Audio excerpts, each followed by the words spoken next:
Welcome to the Wholesaling Inc. podcast, America's #1 podcast for new real estate investors, where we know that finding discounted property is the most proven path to financial freedom. I'm your host, Brent Daniels, Mr. TTP, and I am telling you this: if I can do it, so can you. So let's get started.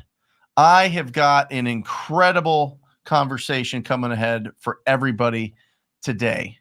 All right. I've heard this saying so many times, and I am so happy to be able to dispel it in this conversation. And that is when somebody says to me, you can't do big deals in smaller markets. You can't do deals in markets that have lower price points. It's impossible to do more than $10,000 or $15,000 in a deal in some of these markets where the properties are only worth $50,000, $60,000, $70,000, $80,000, $100,000, $150,000. And I'm telling you that is absolutely false. I am telling you, you can get massive deals in every single market. All right. That is an absolute fact. And to prove that, I have an incredible wholesaler from Birmingham, Alabama. He's doing this business part-time, getting close to be able to go full-time. You know, when we start out in this business, a lot of people start out, we have a lot of other responsibilities. So we have to go out and make sure that we can financially provide for those responsibilities until we let this business take over all of that financial responsibility that we have. This business starts covering all that because of the actions and the efforts that we take.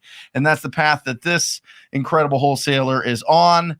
And he is going to tell you how he started out doing small deals, 1,000, 2,000, and then just closed a incredible deal. But I'm not going to tell you without any more ramblings from me. It is my pleasure to introduce Jamari Thomas to the podcast. Jamari, how are you, brother? Man, I'm doing well, man. Doing well. Glad to be here. How are you doing? I am so excited. Because you're in one of those markets, right? You're in Birmingham, where there's some properties that, there's a lot of the market in Birmingham where these properties sell for $20,000, $30,000, $50,000, $60,000, $100,000. And it's really difficult to earn enough to replace all of your income and get all of the consistency quickly to replace your job. But you've been able to do some amazing things out there, and we'll get to the deal. But first, let's talk about you. What are you currently doing for your full-time job, and then how do you balance that with being a real estate wholesaler? Yeah, man. So right now I work at Southwire in Heflin, Alabama. So I'm probably about 45 minutes away from Birmingham to an hour. So I'm doing this in a smaller area outside of Birmingham. And so I balance it, man. Really, I do it when I get off work, and I do it on my off days, man. You just got to make time for it. So I'm chasing financial freedom, and I don't want to work for somebody else the rest of my life. There's a bunch of guys I work with, man, who are 60, 70 years old, still working, man. That can't be me, man. My body won't allow it. I get it. I absolutely. But aren't you exhausted? I mean, you get off work and then you go and make calls to strangers and ask them if they would consider an offer on their property. I mean, aren't you exhausted? How do you push through that? Oh yeah, man, definitely tired. I'm always tired, but still balanced life, man. Got to still go to the gym, still got to go to work, man. But you got to sacrifice now while I'm young, man. That way I can enjoy my life in my 30s and my 40s. So I love it. So, what brought you to real estate? Why not something else? Why real estate? And then specifically, how'd you niche down to finding wholesaling real estate? Man, it's pretty funny. So I've always kind of been an entrepreneur, man. I've always sold stuff and flipped stuff in high school, pencils, snacks, erasers, and all that. But I always wanted to make a lot of money because I like expensive things, and I just never really liked working for somebody else. So one day I was in college actually, and I was going in the medical field because I knew nurses made a lot of money, and I like helping people out. But I knew it wasn't for me. I was like, man, because I worked at a hospital and I had a GI bleed my first week there, man. I was like, man, there's no way I can keep doing this, not for the little money.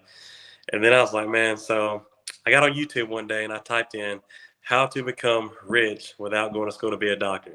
That's how I Is came. that's literally what you typed in?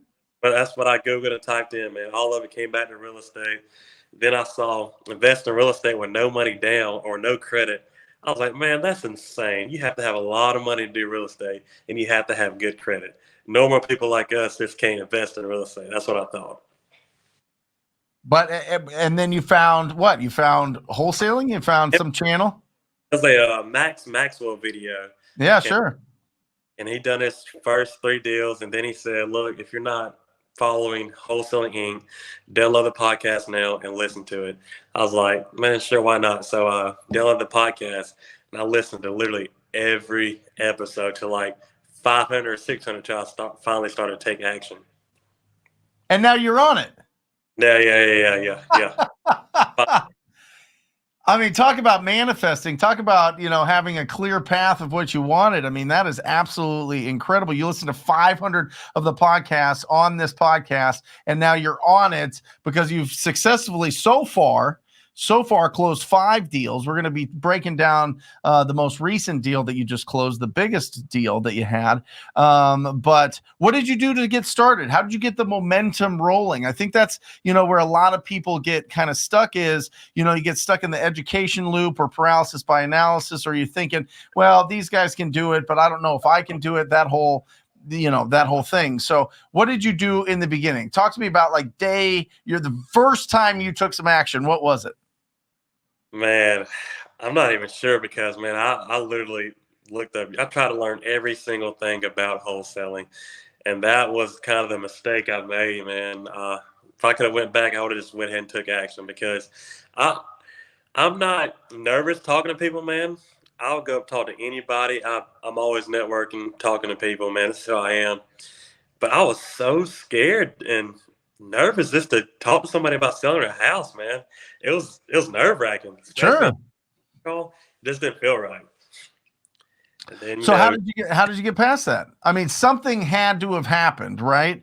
We're either going towards this goal, or we're just trying to, stay away from, a lifetime of working for somebody else, or a lifetime of just kind of, being a part of the process, but not really owning the process. So, which side was it? Were you more excited about the money that you could make, or were you like, I just don't want to do what I'm doing right now forever? You know what I mean? Yeah, I was definitely more excited about the money I can make, man. Just hearing people make thousands of dollars, like, man, the biggest check I ever made is just from tax time. That was like $1,000, and so that's really where I was at, man. And I tried to avoid talking to people. I was like, man, how can I do this without talking to people? So I Facebook, instead of calling people, got on Facebook and I sent out direct mail and Drive for Dollars. That's how I got my first 4 leads, was Drive for Dollars and Facebook. The small deal. Talk to me about that. So you would drive for dollars and send them mail? Yes, sir. Yep. Drive around, look for open houses, and send them mail and hope for somebody to call my phone, because I knew if they called my phone, they would have been motivated. And then I finally got. Yeah, sorry, go ahead. I finally got a phone call. A lady wanted to sell the house. It's been vacant. They're behind on taxes. And so I downloaded a contract off Google. Just Googled some contracts, got her to sign it. And then it's hard to find a buyer. I didn't know anything about finding a buyer. And I finally found a buyer, and I just took it to the attorney's office, and I closed on it and made my first one was $1,000. But it took forever because I was so scared, because I was doing all the research and stuff. So, well, let's unpack that a little bit, because I just want to dig deeper into these things, because I think it's really important to go through the details here. So you got this call coming in. They called and said what to you? Do you remember? They say, hey, I got this, I want to sell my property. Yeah. Because on the deal machine, it has the, it has the address and says we buy houses cash. Yep. So I downloaded a deal machine. I got that off the listen to the podcast. So I downloaded it and sent the letter. So about 3 weeks later, she called me back and said, hey, I have a property, or you sent me a letter about my property, and yes, I want to sell it, and this is what I want. She wanted like $20,000 for it. Oh, no, she wanted $30,000 for it, and I just offered her 20. And then first she was like, nah. So went on appointments. Then maybe she didn't want to do it at first. And then maybe like a month later, she called me back. I didn't follow up with her nothing. And then I got her under contract for $20,000. So from the first day that you Googled how to be rich without being a doctor to the time that you locked up that deal, how much time is in between there? Shoot, man, probably about 6 months. Yeah. 6 months. That's it. And by the way, Jamari, that's short for a lot of people that I've talked to. I talk to people that literally, when I do welcome calls with new students into TTP, they say very often I hear the same thing. I have been listening and watching for 2 or 3 years. I'm finally ready to take action. At least it was only 6 months for you, and you put in a lot. If you listen to 500 podcasts in 6 months, that's bananas. I mean, that must have been on all the time. Oh man, I quit listening to music to start listening to podcasts. Listen, I'll tell you what, that tip right there, if you were alone in your car and you're not using that as your time to learn something new and to put some new tools into your brain, I'm telling you, it's a wasted opportunity. I mean, I can't remember the last time I've been alone in my car and listened to music. With the kids and my wife are in the car, that's something different. But when it's myself, that's like my time to like put really good positive stuff into our brain. And it really plunges out all the junk that we deal with on a daily basis when you can just kind of almost get into a meditative state and listen to something that really gets you excited. So huge tip there, Jamari. I 100% agree with you there. So you did 6 months and then you got that deal. You got $1,000. How did that feel? Man, you would think it would have felt really good, but after so long and hearing all these other people's deals, I was like, man, that really was kind of a lot. That was nerve-wracking for only $1,000, man. You know, I just felt comfortable staying at my job, working 40 hours a week and being happy with $600 every week. And then eventually I had another one, and then it was a little bigger, then another one was a little bigger. Then I got an $8,000 one. That one was nice. I was like, man, this is awesome. And then It's starting to work. Yeah. Do you think that your checks got bigger because you got more comfortable with the process, or did you network with more cash buyers, or do you feel like you got better at negotiating? Like what do you think it was? Because you went from 1,000 to 2,500 to 5 to 8. And then this big one that we're going to break down in a second here. But what was it? What was the transition there that got you bigger deals? Definitely got me a lot more I got more comfortable with the process. I knew kind of how it actually worked. Yeah. And then more buyers. That was the main thing. Like the guy who bought this deal flew from Florida to buy the $8,000. And I was like, man, so there's people buying houses in Alabama who don't even live here. So there's no reason if I got a deal, somebody's going to buy it. That's right. What got my mindset. And then you just kept driving for dollars in mail? That's what I was doing, driving for dollars in mail. And then after that last $8,000, man, I kind of just went back in sit back mode. I was like, man, there's no way these guys are getting $20,000, $30,000, $15,000. I was like, man, that's impossible. Yeah. So I kind of just gave up a little bit and just chilled at the house, went to work, came home, went to work, came home, same thing. Just being content, which that's not who I am. Right. So after that 8,000, how long did it take for that to wear off and you to get back into taking the action? So that was last summer. And then in December, I heard a podcast. You did a podcast with 2 guys from Birmingham, Alabama. One was a realtor, one was a nurse, and they met up at Panera. And then they did $700,000 wholesaling fees from January till September or December. I was like, man, these guys are so close to me and they're doing that much. There's no excuse why I can't get that. Yep. And I had the money saved up from that $8,000 deal. I just left it in savings, didn't even touch it. Did some stocks here and there. And then I was like, no, what? Screw it. I'm joining the program, man. I'm tired of listening to all these guys happy and excited. I was like, man, I want that feeling. I love it. And you got that. So let's break down this deal, right? So the way that I want to do this is how did you find it? Like, how did you generate the lead? What list was it on? What was the situation? What was the condition of the property? How fast did they want to sell it? And then we'll get into the price. Okay. So how did you find this lead? Found this lead, man. After I joined the TTP group, I saw a video of I think you and a lady were talking about go after multi-family list, Yep. hot leads. Yeah. So I owned them for more than 10 years. So that's the lead that I called. That's the list I used to generate this lead. And then I called the lead, and the situation was the guy who it's crazy because the guy, man, his dad was the mayor, so he's super popular around the whole area. Everybody knows him, and he owns these 5-unit apartments. There are 5 units. 3 of them were rented out, and 2 of them were vacant, and one person's got evicted. And so I was just talking to him, and at first, well, he was being real short with me on the phone. I was like, "So, man, what's the reason why you want to sell? Is there a particular reason? Because it's a nice property." And he was like, "Yeah, this has been short." And then he gave me a price. He said 215. So I was like, okay. And so I said, when can I come see the property? So we set out a date, and then I met his wife there. He couldn't come. His wife told me he had a ATV accident a few months ago, and he's in a wheelchair now. So that's why he was motivated to sell. He's ready to just get rid. He had a lot. He has a lot of money, man. He inherited so much money from his dad, and owns a lot of properties.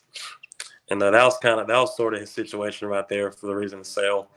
He had an accident, and he was 60 years old, so he didn't really need it anymore. He just liked the passive income, is why he had it. He was ready to get rid of it.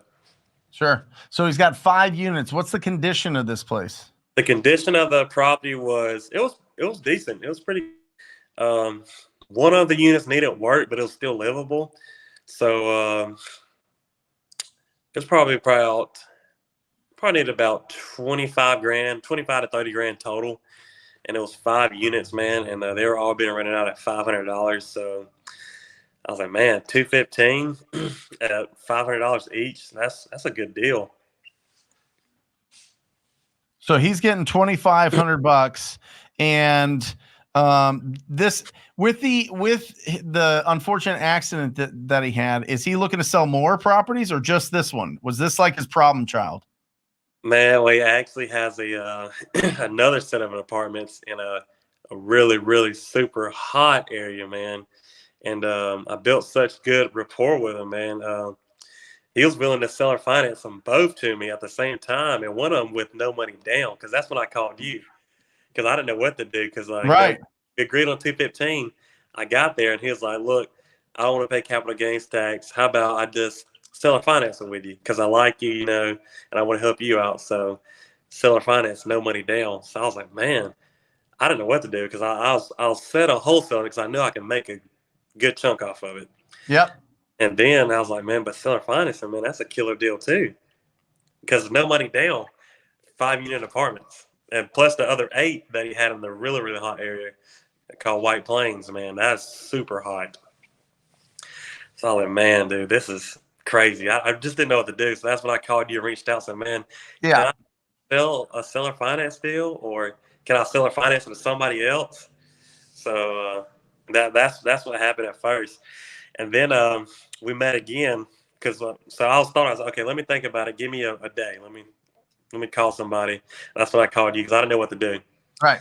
And then I came back the next day. Then he decided, I just want to sell it and get rid of it. So I was like, okay, win-win situation. So that's where I'm at.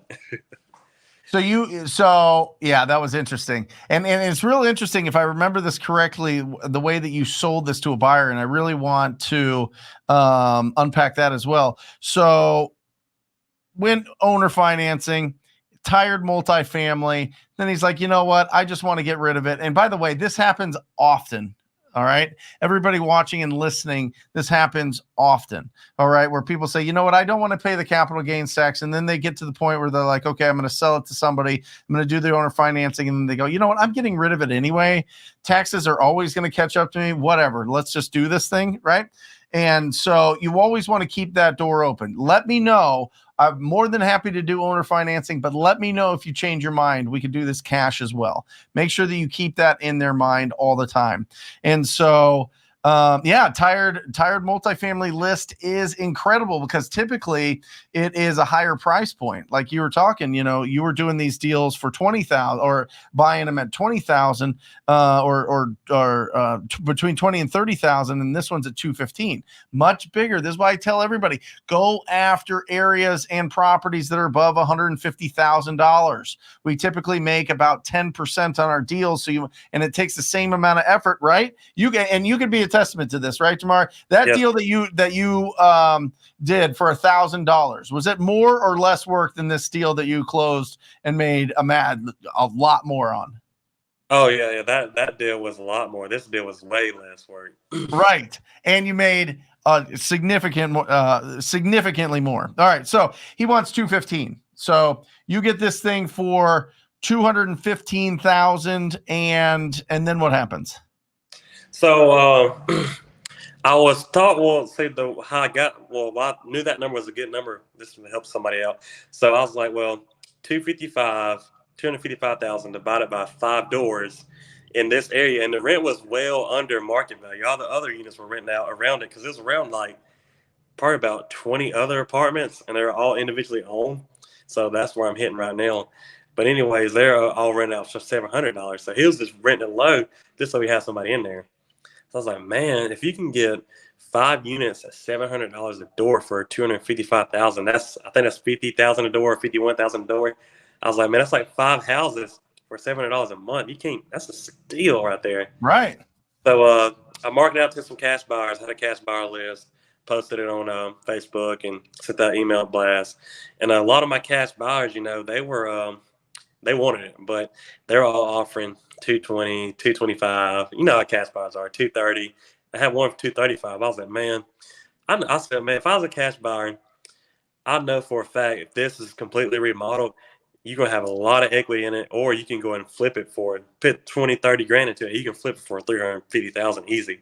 Right. Because I was looking at the comps, other apartments in a worse area, like a lot worse area in the hood, so a 4 unit sold for 300,000. So I was like, man, there ain't no way I'm taking that. So I reached out to a realtor who I bought my house from. Real nice lady. Man, they got so many buyers. So many buyers. Looking hard. So that's how I found my cash buyer, realtor. So that helps a lot. And she texts me every day, hey, you got anything? I got buyers wanting something now, ASAP, who are ready to pay big bucks. We sell so many deals through real estate agents. Don't sleep on it. Just reach out to anybody that, if you don't know anybody, Jamari, it sounded like you had a relationship with this person. You knew him enough to reach out. But if you don't know anybody, just look on Zillow and look at the properties that have been flipped. And then call the agent that represented that, not the agent that's sponsored on Zillow, but the one at the very, very, very, very bottom.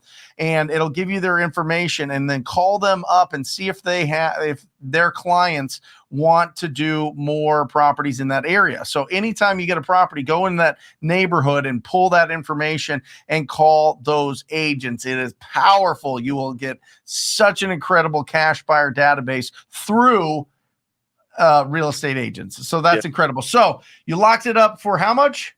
$215,000. And you sold it for how much? Well, a conventional buyer, man, that's who she brought. She brought me a conventional buyer. That's right. They're real estate investors, but they use conventional financing through a bank. And so retail buyers, they pay way more than a cash buyer.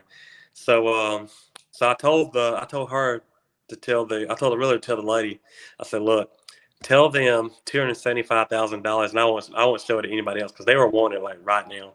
Yep. So okay, fine, then deal. So I sent them the contract and everything. Had it signed for $275, but they, with the conventional buyer, you got to have an inspection, got to have an appraisal, and all that. The appraisal come back great, but the inspection, man, they beat me up a little bit on the inspection, which you told me about. Yep. So, I was like, well, they said, so it's like, so look, we can't do this at this price. So what price can you do this at? No, there's like, so how about 255? I was like, I don't know. I said, let me call you back. Let me think about it because I got a lot of other people wanting this property.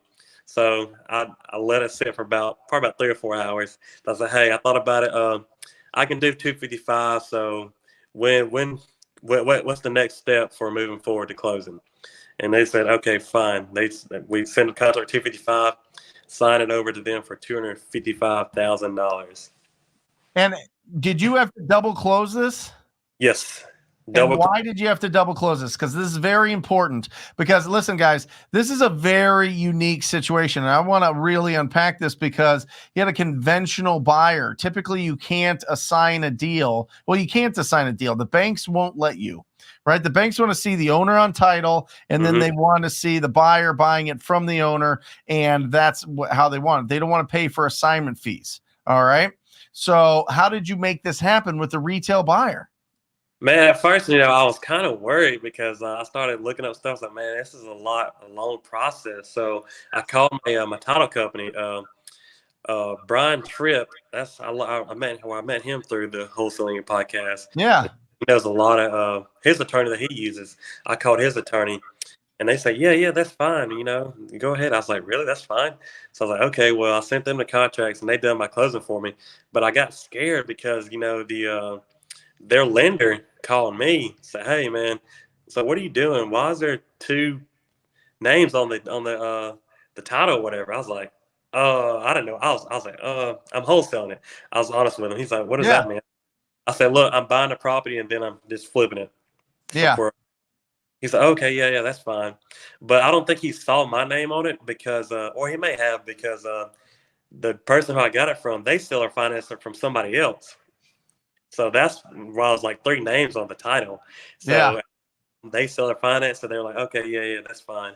But he works with a lot of other investors too. But he said one guy name that he works with, and I've actually wholesaled a deal to that guy. So I was like, yeah, I know him real well. I've done a lot of deals with him. So yeah, that's fine. Yeah, you just ask him about me. And so everything went smooth, man, until like the day of closing. Yep. Then what happened? Man, the buyer went the night before closing. The buyer went out to to introduce themselves to the tenants. Yep. So they talked to the tenants, and one of the tenants works out of town as a truck driver, so he's not really there. And one guy who was usually late on payments and stuff, he was the one causing all the problems. Even when we had the appraisal and inspection, he was pointing out every little thing and just trying to break the deal. Sure. He told them that the guy in Unit 2 moved out like 6 months ago and haven't been paying rent. Then apparently his fridge got messed up, and then he broke the door.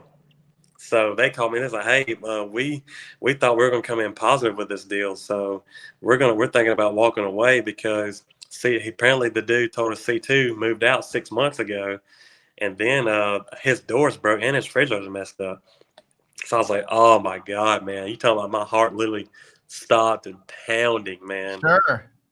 So what I did the day of closing, I said, look, I'll get this worked out. Just give me about an hour or two, and I'll call you back in the morning. I'm gonna get the phone number to C2's to the tenant in C2, and I'll because we just had the appraisal, so they left the key so I can get in there. So I don't know why that dude's even lying like that. Yeah, he was lying because he's the one that ain't been paying rent. right. So I called them, got in contact with them. And so I gave them the new buyer's number, I told them the new property manager's number. And so they sent the statement saying they've been paying and all that. And then I went and bought a cheap refrigerator for the tenant, and got that delivered the same day for like $500. And then everything was good. Oh, and the door, I paid for the buyer's door too. That was another $600 to get a brand new door and a lock on there. But I was like, man, I got to do whatever I can to get this deal to go through. I cannot let this slip through. So all this was the day of closing, man, and getting all this done. So I wrote them a whole bunch of checks. I wrote the buyer a check for $600 for the door. And then I bought the fridge. So that was another $500. Mm-hmm. And then what was it? Something else happened also. The C2 tenant, they pay their rent early every month. So they already paid their rent money to the original owner instead of the new buyer, because they want to close on the first. That way, before the first, that way they can get all the rent money. Yeah. So I was like, oh man. So they're like, hey, we need that rent money. I was like, oh my God. So I just got to pull out my checkbook again. Just wrote a $500 check for the rent too. Took it all 3 different times. 3 different, but you got it done.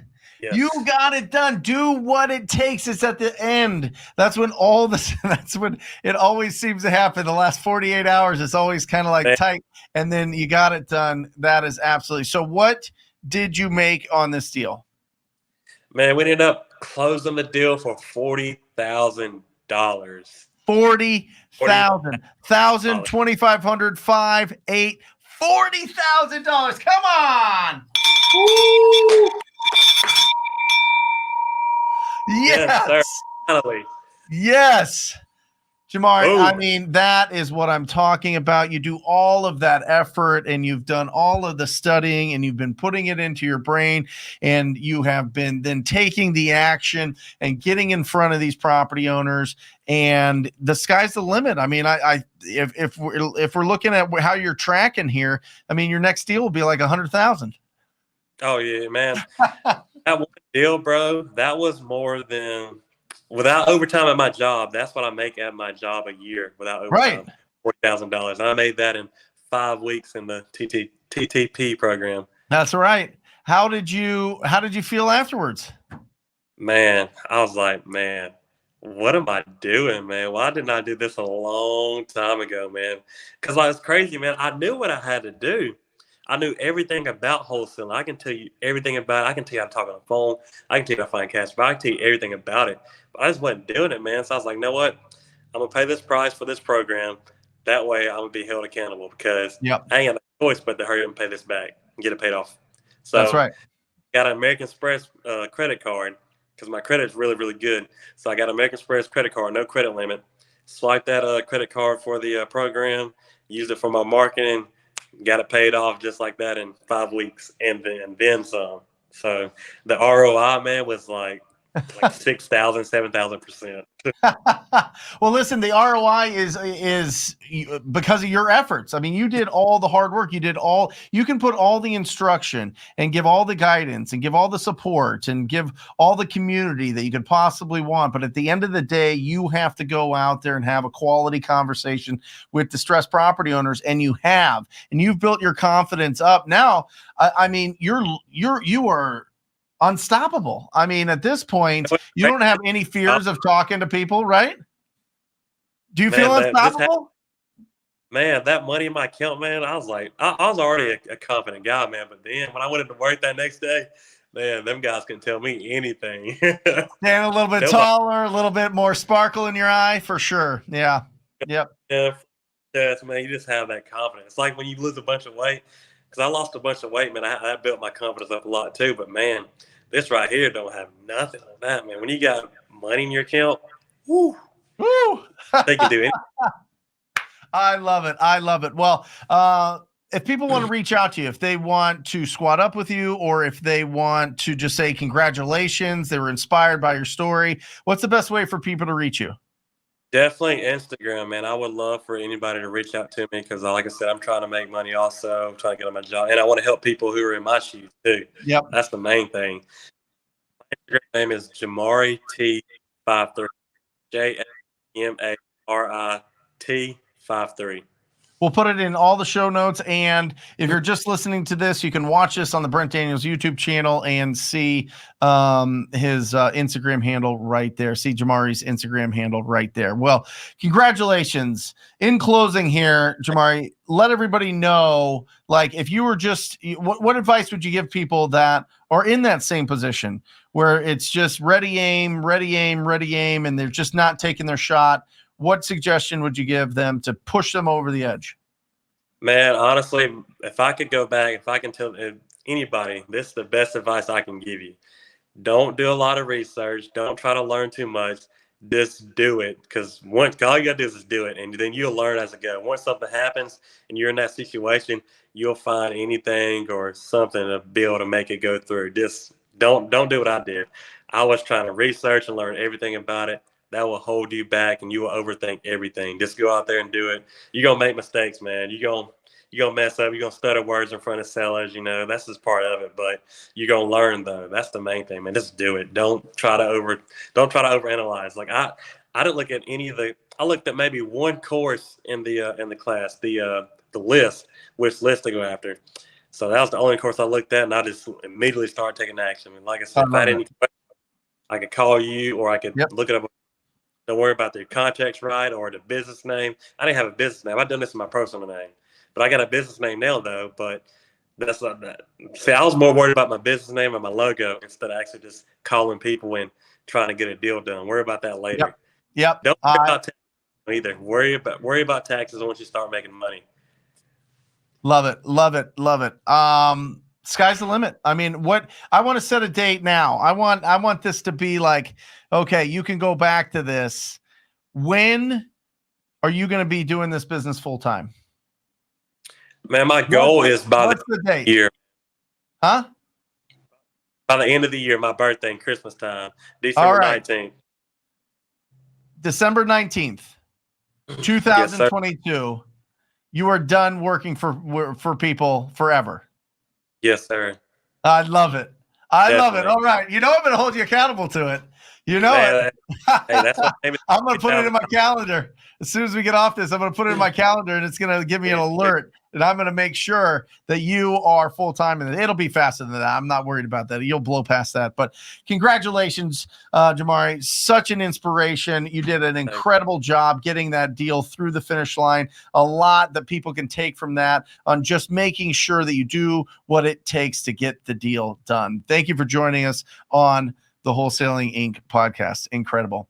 And for everybody out there that is interested, the one tool that he did talk about for driving for dollars was Deal Machine, dealmachine.com. Make sure that you use the coupon code TTP. It's an incredible tool. And just recently they came out with MLS sold comparables in non-disclosure states. This is huge. This is absolutely huge so that you can get accurate comparables so you know what to offer. Dealmachine.com. Use the TTP code. It's the biggest discount that they give because they love us. All right. And that's it. If you're interested in joining the most proactive group in real estate investing, it is the TTP coaching program. It is the TTP family. Go to wholesalinginc.com/TTP. That's wholesalinginc.com/TTP. Check out what it's all about. Check out all of the people that are so incredibly successful. And if it feels good in your gut, sign up for a call. I look forward to working with you personally. And that's it. I sign off as I always do, encouraging you to go out there and talk to people. Till next time. Love you guys. See you soon.